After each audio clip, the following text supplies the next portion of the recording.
Welcome to Evil Live, the live media commentary show that answers the question, can you talk to the dead through white noise?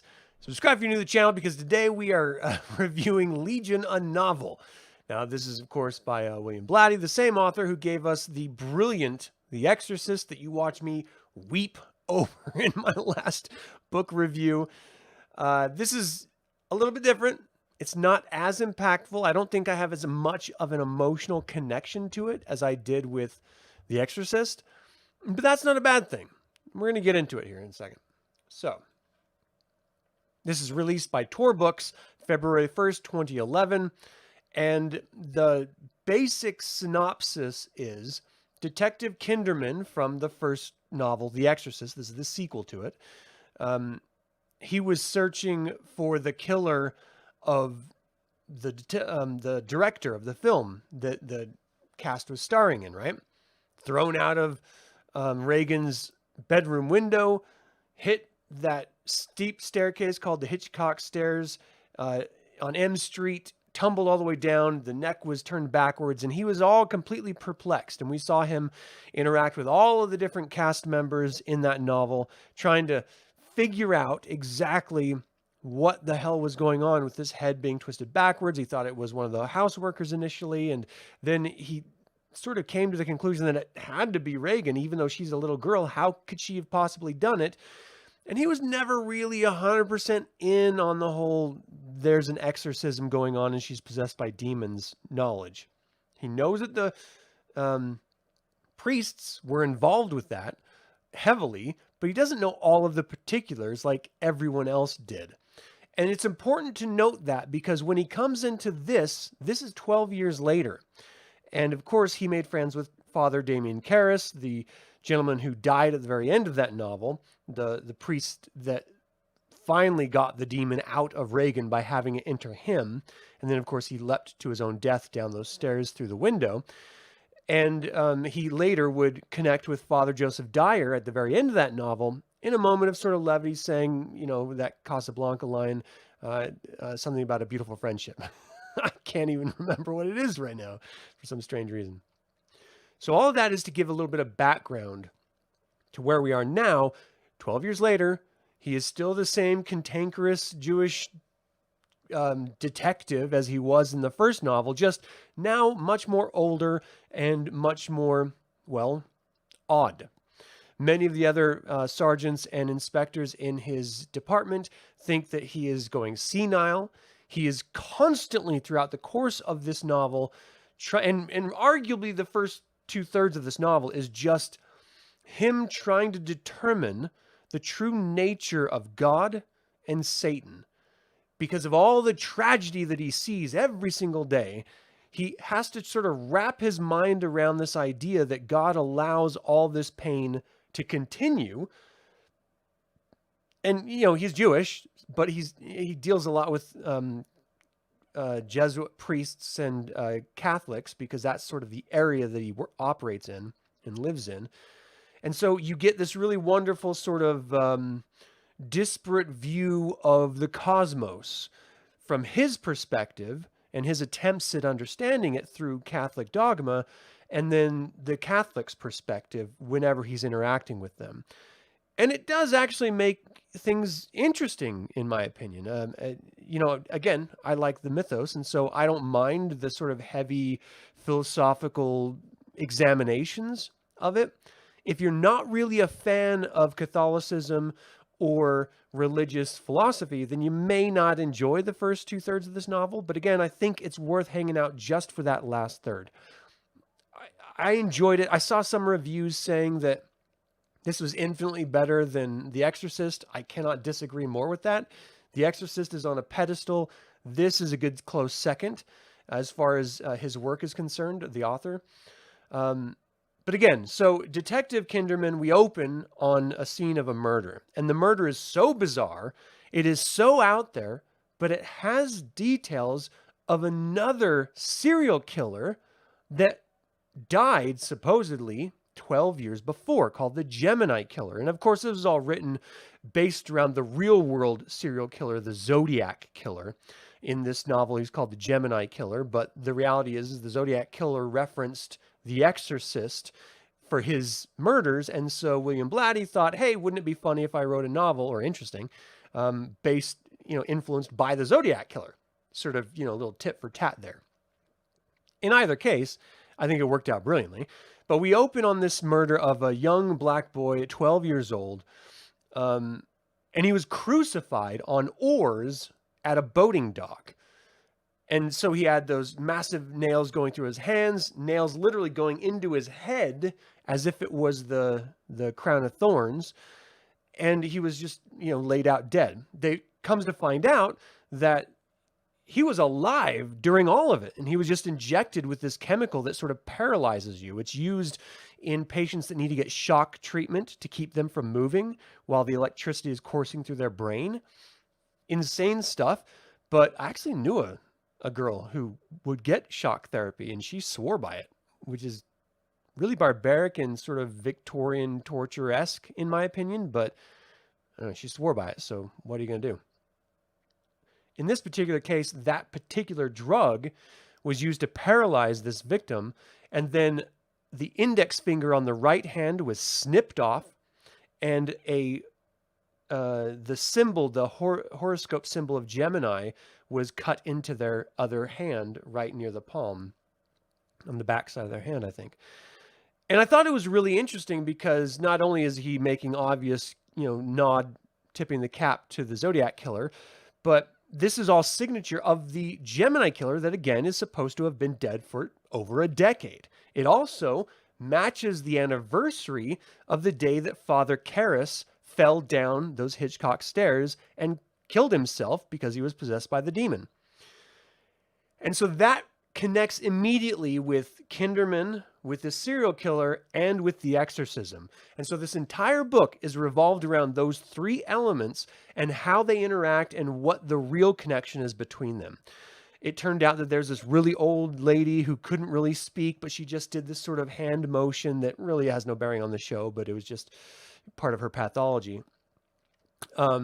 And she was framed as the murderer of the young boy. And of course, the detective couldn't figure it out because she's actually an escaped patient from a mental institution at the hospital downtown. And she wasn't supposed to be in that area at all, doing what she was doing, of course, murdering a young boy. And then later we cut to a doctor who is obsessed with the idea of managing trauma and pain because he just recently, 3 years before, lost his wife. And he was the surgeon or the doctor that was taking care of her and looking after her, and he couldn't save her. And so he's been sort of punishing himself for the past 3 years. Understandably, if I was in the situation, I would be messed up too. But it gets to a point where it alludes to him having some other practice that he is researching. And so he resigns from his position, gives all of his clients over to other doctors. He lets the hotel director manage whoever's going to get his patients. And ultimately, he goes and is focused on going to mass the next morning. And so we're led to believe that this doctor, his name is Dr. Amfortas, I don't know, Amfortas, is the actual Gemini Killer reborn or faking Gemini Killer or something like that. And it's not really the case. Quite. I'll get there in a second. So ultimately, he is going to mass. And then, of course, there's a murder of a priest in a confessional booth while there's people on either side of it, which is really cool little setup for an investigation. So this entire novel, again, is through the eyes of Detective Kinderman. So it's really a whodunit through this really neurotic Jewish detective's mind. And I keep harping on the Jewish side of it because that's what the author Blatty is harping on it the whole time. And it's very sort of kitschy of, that stereotypical sort of Woody Allen, quirky Jewish way of thinking and talking. Very Columbo-esque as well in his approach to not only discussing the case or questioning potential witnesses or potential murderers, but just in his whole persona that is presented to us, the reader. So Of course, the detective goes and investigates this. They have people that were there to confess their sins in this Catholic church waiting, and he's questioning them all, trying to figure out if anyone saw the murder or how the murder was committed. But ultimately, the priest's head was severed in the confessional booth while people were waiting for him to, obviously slide open the window and hear their confessions. And it was done with the same drug. And then, of course, the finger was cut off in addition to the head. And the hand had that mark, the Gemini mark. Again, telltale to the serial killer from 12 years prior. The detective's completely confused. He doesn't understand what's going on. He can't imagine how this is even happening. Why? Because there's details of the case that were released to the public incorrectly on purpose so that the police wouldn't have a bunch of quacks coming in confessing to the murders. They could easily screen them by them claiming incorrectly what was done to the corpses. And so when the correct stuff was actually happening to the corpses, it really threw him for a loop and he couldn't quite understand it. What the strength of this novel, I think, is getting inside of Kinderman's mind. Not only his attempts at understanding the complexity of God's will or why in this novel he perceives God allows all this pain and evil to happen on earth, but also his attempt to understand the nature of Lucifer, God's most favored of angels, and how Lucifer fell and became the dominion of earth. He became, the prince of earth. And he can't quite grasp this idea of if Lucifer's so evil, why is he the prince of the world? And isn't God stronger than Lucifer? So why does he allow all this evil to happen? And then he throws in, some sort of like theological, philosophical ideas about Jesus and his apostles and his relationship to, all of the above. And it's a very interesting sort of path that he takes while he's trying to unravel this murder. And yes, it's all related. And yes, it all makes sense at the very end. But it's sort of step by step presented in a very wonderful way that forces you to really question not only who the killer is, but whether Kinderman is even capable of figuring out who the killer is.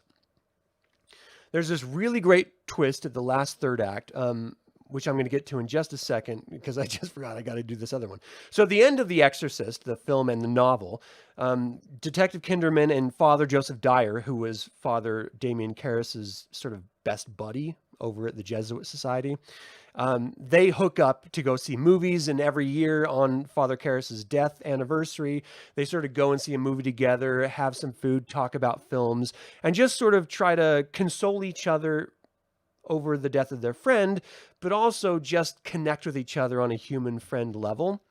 And it's really interesting seeing that dynamic play out because I didn't really think it would go anywhere at the end of the novel or the film for that matter, but it really did. And I really appreciated that.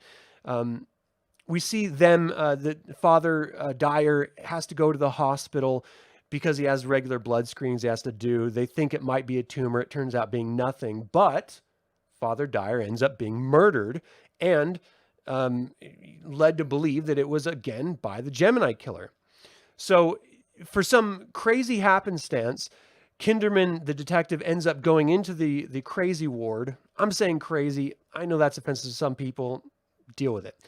So he goes to the crazy ward and he's sort of called in by one of these patients who claims to be the Gemini killer, who was found 12 years ago wandering M Street outside of that Hitchcock stairwell, just sort of wandering, was taken into the asylum at the hospital. And, oh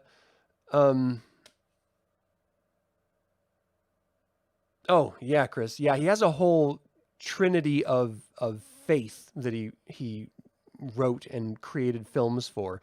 The Exorcist was one, this was another, and then I think, well, right now the last one's eluding me, but yeah, that's definitely why I wrote it. Thanks for doing live, by the way. So he ends up hearing about this patient that's just sort of been silent for forever, since he was put in 12 years ago. He goes in to talk to him and realizes that it's actually Father Damien Karras staring back at him with some other voice speaking out of him saying, "It took you long enough, Father," or "It took you long enough, Detective." It's been a wonderful life, which is a reference to the late Father Dyer's favorite film that they had just talked about a few scenes back. So it's led to believe that this guy, who looks exactly like Father Damien Karras, who was dead 12 years ago from The Exorcist, is the one committing the murders, but he's been locked in this room, so how is that even possible? And then compounded by the fact that this detective doesn't know that or he doesn't know about the whole possession exorcism thing. He just knows about the murder, and the case is sort of went unresolved, and he just moved on with his life. So this is really confusing for him, and what it ultimately ends up being is the Dr. Vincent Amfortas, his hobby that he picked up was listening to ambient sound in order to contact the other side, because he desperately wanted to talk to his wife. And what he learned was that you could actually talk to spirits of the dead who are in this sort of limbo space, not quite going to heaven or hell yet. And he started doing that, and he started getting little glimpses. And this is an echo of Reagan playing with the Ouija board and how she got infested with Captain Howdy, which is actually Pazuzu the devil, right, in The Exorcist. Well, in this particular case, Father Amfortas was speaking with the dead, and that connection of the dead living in a dimensionality before heaven and hell that's still parallel with this earth is exactly what happened to Father Karras. So when Father Karras died, and yes, he did in fact die, the demon was leaving his body, saw the Gemini killer, and said he'd want to keep going. Do you want to keep tormenting these monkeys that are wandering around as humans? And the dead soul said, yes, I would love to. So he switched places with the demon, went into the body then reanimated with this murderer's soul in it, and he went over to the asylum. Well, he was picked up and taken to the asylum. But what would happen is that the asylum is full of a bunch of sort of brain dead old elderly patients. And so the evil soul inside of Damien Karras's body, the Gemini killer, would then leave his body, enter one of these other sort of numbed out bodies, and commit the murders. Very crazy stuff. When you're reading the book, it's a wonderful moment of revelation for everyone involved, especially Detective Kinderman, because he doesn't want to believe it. And it's just really great evil survives concept. Like, no matter what happens, we persist in all of our glory and all of our vile evil acts. And I loved seeing the Gemini killer through Damien Karras's body, tormenting Detective Kinderman, and ultimately murdering all these people. And what we end up discovering is that the Gemini killer is actually the twin of a young boy who died in this same hospital, which is, of course, why he's still here. And he started murdering because his father, abused his brother physically and emotionally, and basically left him in a catatonic state. And so he would come and visit his brother every single day and spend the night in some cases in the hospital room with them until his brother ultimately died of fright. And that set this guy off to start murdering people in order to punish his father, saying, look, you think you can get away with this? I'm going to murder all these people, and it's all going to come back to you eventually. Ultimately, the father dies from a heart attack, and the killings obviously stop because the book ends. But it's really nice getting to know, and this is really the strength of William Blatty, the depth of character development that goes into this. It could have easily just left it off as, this is the soul of the Gemini killer inhabiting the corpse of Damien Karras, and that's, what's going on. You never would have had to explain why the Gemini killer was doing what he was doing. But to go that extra mile and explain it, you never had to get into the dynamic and history of the relationship between Father Dyer and Detective Kinderman. We know they connected up at the end of The Exorcist, but he did. He went into that extra mile and really delved into it. And I'm just talking about some surface characters. This goes into a whole litany of tons and tons of characters. You never really had to explain why Dr. Vincent Amfortas quit his job and became possessed and actually committed some of these murders, like the one in the church with the whole confession booth thing. which he didn't realize he did because he was possessed. He left himself open by connecting with all these spirits and stuff. You didn't have to tell us about his wife and their relationship, what it was like 3 years earlier and how distraught he was because of it, but he did. And I just love how he goes into such wonderful detail about every single character, making them absolutely real to us, the reader, so that when these things happen, we are emotionally connected and emotionally involved in the outcome. We want something to happen or not. We care when something happens or not. And there's some really wonderful Sherlock Holmes-like situations with Detective Kinderman trying to figure out if Dr. Amfortas is actually the Gemini killer. He lures him to a restaurant and he's just sort of doing his whole shtick, sort of the annoying little Columbo shtick that he does with people when he questions them and asks them stuff. And then he asked the manager to come over, and the manager was one of the witnesses in the church.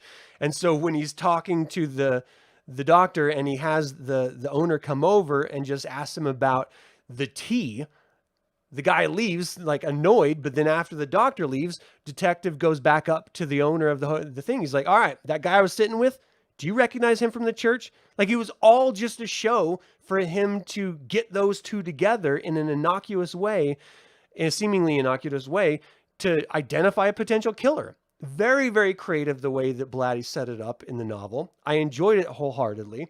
And I had a lot of fun like revisiting this character who in this novel is not as annoying as he was in the first novel, in my personal opinion. I loved him in the film. Really frustrating in the first novel. In this novel, he's older. He's played up to be older. Still very neurotic. But because it's all centered around this idea of trying to understand the nature of good, evil, God, Satan, and Jesus, and Catholicism ultimately, it made it very, very palatable for me. And I really appreciate it. Ultimately, at the very end of this novel, he does have a sort of a conclusion to his thesis about the nature of evil and reality and us humans and why we're allowed to have so much evil and stuff. And it's all based around this line from Jesus. And I'm not quoting anything here. I'm going to just sort of paraphrase it in my own way. This line that Jesus is saying that in order to get to heaven, we have to be made whole. And this whole story is playing around with this idea that we have two souls. We have our consciousness and our subconsciousness. And we have to come together as one being in order to really fully realize ourselves. But that's just a small micro understanding of a greater macro philosophy of that idea of coming together. And it is that the universe in and of itself was born of light, the Big Bang. And that is Lucifer. God cast out Lucifer, which created the universe, thus creating us and our world. And that is why he is the prince of this world. And us all coming together and understanding who and what we are and being a better version of ourselves and ultimately the universe, closing back in on itself once it finally does, is going to be Lucifer finally coming back together and being welcomed back into heaven again. So all of the evil of this world is a residual effect of the chaos that Lucifer created upon being cast out of heaven. It's a very interesting concept that in a review like this is too short and trite to really give full understanding to. But once you read the novel and you hear that sort of conclusion, me reflecting on it, I think it's a beautiful way of summing up the nature of good and evil and reality. I don't believe it, but I do really appreciate it. And I love how he comes to this conclusion ultimately. Detective Kinderman has this wonderful back and forth relationship with his assistant, Sergeant Jim Atkins. It's a joy to read their interactions between each other. And Atkins really appreciates Detective Kinderman as not only a mentor, but also just as a quirky human being. We all have weird connections with each other. Sometimes you meet people that you sort of resonate with. Sometimes you don't. When you do resonate with someone, you appreciate an aspect of them that they present for you. It's not always the totality of who they are. We get that dynamic with Kinderman and Atkins, and I really enjoyed reading it. We get a lot of dynamic with Kinderman and his family, his wife Mary, his mother-in-law Shirley, and his daughter Julie. And the dynamic between that family unit is wonderful. There's this really great moment where the Gemini killer threatens Kinderman's family, and so Kinderman rushes home to try to stop the murder, but it was all a feint so that he could then actually just kill a boy who had just been admitted into the hospital. The whole dynamic of that situation really reminded me of the film Seven, which I desperately love, and if you haven't seen it, or you haven't seen it in a while, please watch it or revisit it because it's beautiful. It reminded me of that dynamic, and I really, really appreciated it, though it's not like a cut and paste thing. He wasn't copying it or anything, but I really liked it. Let's see, what other relationships? And that's really the strength of Blatty's writing, are his relationships that he creates and then has interact. It's this sort of bird's eye level. It reminds me of like Sims or something, You create all these little characters, or if you ever play role-playing games, non-playing characters.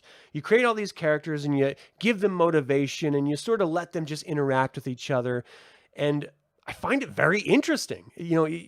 It's going to change depending on who is running the game. For a role-playing game, it's going to change depending on who's running the video game, if it's a Sims comparison, or who's writing, and of course the literature side of things. But it's a creative extension of problem solving and reaction, and sort of improv behavior. I really, really dig it, and I'm going to be reading a lot more of his work because I'm so impressed with his writing. Not so much his directing, but definitely his writing. So ultimately, after reading this, I have to give it 4 out of 5 evil eyes. I would give it 5, but again, some of that 2/3 of the novel where he's really digging into complex theological sort of ruminations, it can carry on a little bit too long and be a little bit dry. I mean, I read the book in 2 days, so it's not like it affected me greatly, but it did affect the overall score. Because when it comes down to it, in that last third, when you realize that Father Karras's body's still alive, a serial killer is like connecting it, is like controlling it, and committing murders through other, sort of insane asylum patients who don't really have the consciousness to fight him back. The fact that he was put there by the demon Pazuzu from The Exorcist, like with all of that backstory and stuff, I found it very, very intriguing and interesting. It's just the first third that just sort of kept that last evil eye in there. So that's not to say anything bad about this novel. I highly recommend it if you like thrillers or serial killer novels or, sort of horror novels in general. It's definitely worth a read. And if you loved The Exorcist and you just wanted to, find out what the next step of that storyline was, you should check this out. It's definitely worth it. Thank you guys so much for tuning in live. I really do appreciate you. I hope you give this a chance because it's definitely worth it. And as always, remember that evil spelled backwards live. So get your tookuses out there and be evil.